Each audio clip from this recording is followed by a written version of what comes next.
नमस्कार दोस्तों। छोटी कहानी। एक बार अर्जुन और श्री कृष्ण घूमने निकले। राह में उन्हें एक भिक्षुक ब्राह्मण मिला जो जर्जर अवस्था में भिक्षा की याचना में हाथ फैलाए खड़ा था। अर्जुन को उस पर दया आ गई और उन्होंने उसके हाथ पर स्वर्ण मुद्राओं की एक पोटली रख दी और सोचा कि अब उसे भविष्य में कभी भिक्षा नहीं मांगनी पड़ेगी। तभी उनकी निगाह श्री कृष्ण के चेहरे पर गई। देखा तो वे मंद मंद मुस्कुरा रहे थे। वह व्यक्ति अत्यंत प्रसन्नता पूर्वक स्वर्ण मुद्राओं की पोटली लेकर घर की ओर बढ़ चला। घर पहुंचकर उसने उन स्वर्ण मुद्राओं को अपनी पत्नी को सौंप दिया और कहा, संध्या का समय है, कल सुबह गृहस्थी चलाने हेतु सामग्री क्रय करेंगे, अभी इन्हें सुरक्षित जगह पर रख दो। पत्नी ने स्वर्ण मुद्राओं की पोटली को एक खाली मटके में रख दिया। यह सारा दृश्य एवं वार्तालाप पास ही छुपा एक चोर देख और सुन रहा था। उसने रात्रि में मौका देखते ही उन मुद्राओं की चोरी कर दी। सुबह उठने पर व्यक्ति को निराशा के दर्शन हुए कि उसकी मुद्राएं चोरी हो गई। वह पुनः भिक्षा हेतु घर से चल पड़ा। कुछ समय पश्चात उस भिक्षुक व्यक्ति का पुनः अर्जुन एवं श्री कृष्ण से मिलना हुआ। उसे देखकर अर्जुन को आश्चर्य हुआ कि इतनी स्वर्ण मुद्राओं से भी उसकी दरिद्रता दूर न हो सकी। इस बार अर्जुन ने उसे एक मूल्यवान माणिक्य दे दिया जिसे बेचकर वह अपार धन संपदा प्राप्त कर सकता था। भिक्षुक ने बड़ी प्रसन्नता के साथ घर की राह ली। रास्ते में एक नदी पड़ती थी। उस ब्राह्मण ने सोचा, पहले नदी का शीतल जल पी लूं, फिर आगे की यात्रा की जाए। अतएव उसने माणिक्य को एक शिलाखंड पर रखकर पानी पीने हेतु नदी के जल में प्रवेश किया। उसी समय वहां एक मछली आई और माणिक्य को खाद्य वस्तु समझकर निगल गई। यह सब देखकर उस ब्राह्मण भिक्षुक को पछताने के अतिरिक्त कुछ भी हाथ नहीं लगा। उसने सोचा कि उसके भाग्य में भिक्षावृत्ति ही लिखी है।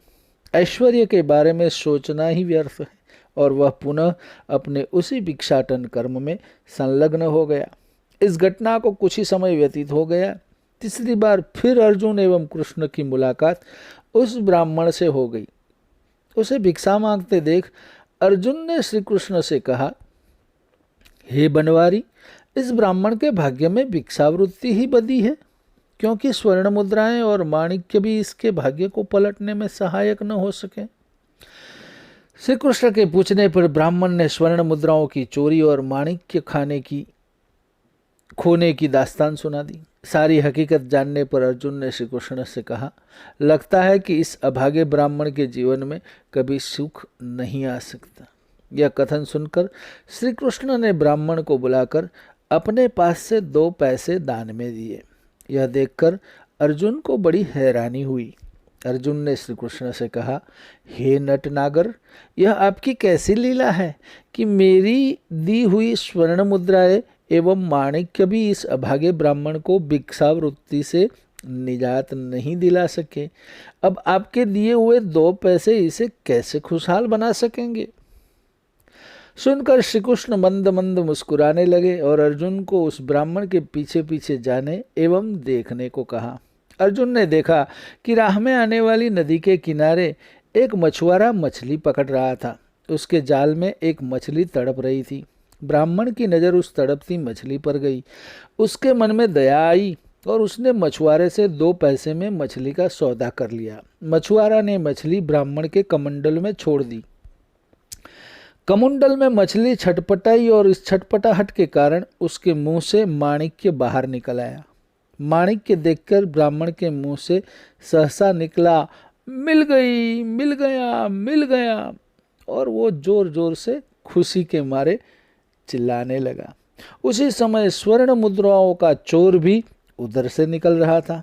चोर ने विचार किया कि ब्राह्मण ने मुझे पहचान लिया है, इस कारण वो मिल गया ऐसा चिल्ला रहा है। अब यह राजा से मेरी शिकायत कर देगा और मुझे सजा भुगतनी पड़ेगी। अतः राजदंड से बचने के लिए चोर ब्राह्मण के पैरों में गिर गया, चोरी करना स्वीकार किया और क्षमा भी मांगी, और जितनी स्वर्ण मुद्राओं की जो चोरी की थी वो भी उसने लौटा दी। ब्राह्मण अति प्रसन्न होकर अपने घर चला गया। इधर अर्जुन भी श्री कृष्ण के पास लौट आए और सारी घटना सुनाई। श्री कृष्ण ने अर्जुन को समझाते हुए कहा, पार्थ, इस संसार में बिना कुछ दिए किसी को कुछ नहीं मिलता है। ब्राह्मण ने तुम्हारी दी हुई स्वर्ण मुद्राओं और माणिक्य को सिर्फ अपने उपभोग में लेना चाहा, जो उसके भाग्य में नहीं था, इसलिए उसे नहीं मिला। परंतु जब उसने 2 पैसे मछुआरे को देकर मछली की प्राण संकट से रक्षा की, तो उस पुण्य कर्म के फल स्वरूप उसका भाग्य बदल गया और उसे माणिक्य एवं स्वर्ण मुद्राएं दोनों प्राप्त हो गई। पुण्य कर्म हमेशा भाग्य को बदल देता है, चाहे छोटा सा ही क्यों ना हो। दोस्तों, सिर्फ 2 रुपये का पुण्य कभी भी सोचो कि आपको आपकी गई हुई धन संपदा लौटा सकता है। तो है ना पुण्य कर्म का महत्व। अगर हमारे जीवन में भी किसी को हम कुछ देना चाहते हैं, दुखी है, तो उन्हें हमेशा मदद की भावना से कुछ भी छोटा मोटा पुण्य कर्म अपने जीवन में करते रहिए। एक न एक दिन ऊपर पुण्य कर्म आपके जीवन की खुशियों का पटारा भी खोल सकता है। दोस्तों, है ना रोचक बोध कथा। ऐसी ही कुछ छोटी छोटी कथाएं लेकर आपके सामने फिर से प्रस्तुत रहूँगा। तब तक मुझे आज्ञा दीजिए। नमस्कार। ओम नमः शिवाय। हरि ओम।